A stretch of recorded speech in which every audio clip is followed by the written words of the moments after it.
लोकसभा निवडणुकी ज्या आहेत त्या प्रत्येकाला असं वाटतात विकासाच्या मुद्द्यावर व्हाव्यात. प्रत्येकाला असं वाटतं की त्या कुठेतरी शैक्षणिक धोरण असेल किंवा इतर काही सुखसुविधा असेल त्यावर व्हाव्यात. पण भारतात दुर्दैवानं असं म्हणता येईल की हे जर आपण एकंदरीत समीकरण जर पाहिलं तर या समीकरणात असं दिसायला लागतं की ऐन वेळी म्हणजे जात धर्म येतात. निवडणुकीच्या ऐन तोंडावर कुठेतरी दुसरंच समीकरण तयार व्हायला लागतं.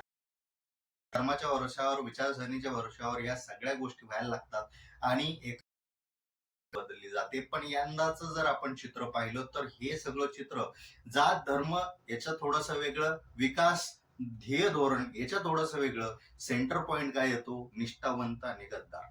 या दोन गोष्टींवर या वर्षीची निवडणूक लढली जाते, यंदा निवडणूक लढली जाते आणि एकंदरीत समीकरण पाहिलं तर एकमेकांवर बऱ्याच ठिकाणी टीका टिप्पणी आरोप केले जात आहेत. आता नेमकं कोण वरचढ ठरणार हे 4 जूनला माहिती होणारच आहे. पण आता सध्याचा जर विचार केला तर एकंदरीत अशी चर्चा आहे की कुठेतरी उद्धव बाळासाहेब ठाकरे यांना तोडणं महायुतीच्या किंवा भाजपाच्या मर्यादेपेक्षा पुढे गेलेलं आहे. कारण कित्येक दिवसांपासून म्हणजे आपण जर सरासरी एक अंदाज घेतला तर जवळपास 2.5 ते 3 वर्षांपासून जो एक मुद्दा उद्धव ठाकरेंनी लावून धरलेला आहे गद्दारीचा, तो गद्दारीचा मुद्दा अजूनही म्हणजे तब्बल 2.5 वर्षानंतरही तितकाच ताजा ठेवण्यात ते यशस्वी झालेले आहे. ही एक महत्वाची गोष्ट आहे. दुसरी महत्वाची गोष्ट म्हणजे यामध्ये ते यशस्वी कसे झाले याच्या पाठीमागे कारण आहेत.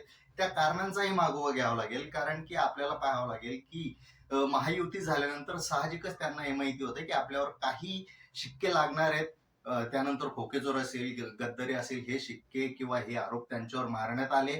पण त्याच्यातून बाहेर पडण्यासाठी अनेक पर्याय महायुतीनं म्हणा किंवा शिंदे सेनेनं म्हणा किंवा भाजपानं एकंदरीत करण्याचा प्रयत्न केला. त्याचं जर आपण आजचं जर धोरण पाहिलं तर आम्ही प्रचंड सभा असतील, मोदी यांच्या प्रचंड होणाऱ्या सभा असतील, इतकं सगळं करूनही पक्ष आपल्याकडे आला, पक्षचिन्ह आपल्याकडे आलं, तरीही उद्धव ठाकरेंना काही राजकीय दृष्ट्या संपवता येईना. इतकंच नाही तर राज ठाकरेंनाही आपल्या बाजूला वळून घेतलं.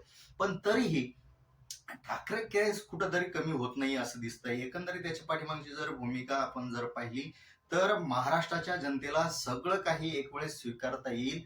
पण या ठिकाणी एका पक्षातून दुसऱ्या पक्षात जाणं हेही महाराष्ट्राच्या जनतेनं अनेक वेळा स्वीकारलंय. पण ज्या पक्षात उभं राहिलोय, घडलोय तोच पक्ष आपल्या नावावर करून घेणं हे महाराष्ट्राच्या जनतेला कुठंतरी पचलेलं नाही असं दिसतंय. म्हणजे हे राष्ट्रवादीच्या बाबतीतही बोलू शकतो आणि शिवसेना याच्या बाबतीतही बोलू शकतो. आणि हे समीकरण पाहिलं तर हेच समीकरण सगळ्यात जास्त जड जाते. दुसरी गोष्ट म्हणजे जी काही टीका करण्यात आली आहे ती टीका जर आपण पाहिली तर ह्या 2-2.5 वर्षाच्या काळात टीकाचा स्तर जो आहे तो एकंदरीत खूप जास्त घसरलाय. आणि हा जो घसरलेला स्तर आहे तो इथल्या महाराष्ट्राच्या जनतेच्या मनात एक खंत सारखा बसलाय तो. आणि त्यांना वाटतंय की हे आपलं राजकारण नव्हतं, हे आपलं महाराष्ट्र नव्हता. महाराष्ट्रात सुसंस्कृत राजकारण होतं आणि ते आता पाहायला मिळत नाही. आणि तिसरी सगळ्यात महत्वाची गोष्ट अशी आपल्याला सांगता येईल की जी काही मर्यादेच्या पलीकडे जाऊन जे काही केले गेलेलं आहे म्हणजे पक्ष प्रवेश असेल, पक्ष तोडणे असेल, टीका करणं असेल, पक्ष चिन्ह पक्ष आपल्या बाजूला घेणं असेल, एकंदरीत सगळी समीकरणं जर पाहिले, ईडी असेल, सीबीआय असेल, हे सगळे कुठेतरी एका संरक्षणेसाठी काम करताय हे सरळ सरळ पब्लिकला दिसायला लागलंय.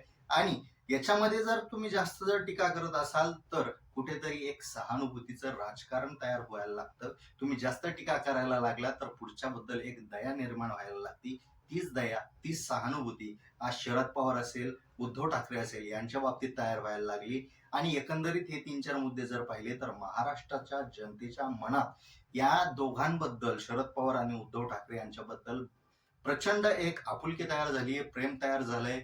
आणि ज्या पद्धतीनं 2-2.5 वर्ष मुख्यमंत्री म्हणून त्यांनी काम केलंय त्याच्याबद्दल हे बऱ्याच ठिकाणी कौतुक केलं जातं. आता हे सगळं समीकरण पाहिलं म्हणजे ह्या 2.5 वर्षात जे काही राजकीय घडामोडी घडल्या, जे काही गोळीबार वगैरे काही कायदा सुव्यवस्थेचे प्रश्न निर्माण झाले, महागाई असेल, ह्या सगळ्यांचा विचार केला तर कुठेतरी नकारात्मक दृष्टिकोन महायुतीकडे पाहण्याचा दिसतोय. आणि ज्या पद्धतीनं सभांचा भडीमार चालू आहे म्हणजे आतापर्यंत मोदी आणि अमित शहा यांनी सभा घेतलेल्या मला अभ्यासात नाही किंवा वाचनात नाही, इतक्या मोठ्या प्रमाणात महाराष्ट्रात सभा घेतल्या जात आहे. आणि त्याचाच कुठेतरी विपरीत परिणाम म्हणजे महायुती घाबरली आहे का, असा एक त्यातून अर्थ यायला लागतो आणि त्याचा फायदा कुठेतरी ठाकरेंना होताना दिसतोय. पण खरोखर या सगळ्या बाजीत, राजकारणाच्या बाजीमध्ये आणि मतांच्या बाजीमध्ये खरोखर ठाकरे सरस ठरतील का? आपल्याला काय वाटतं? कमेंटमध्ये नक्की सांगा.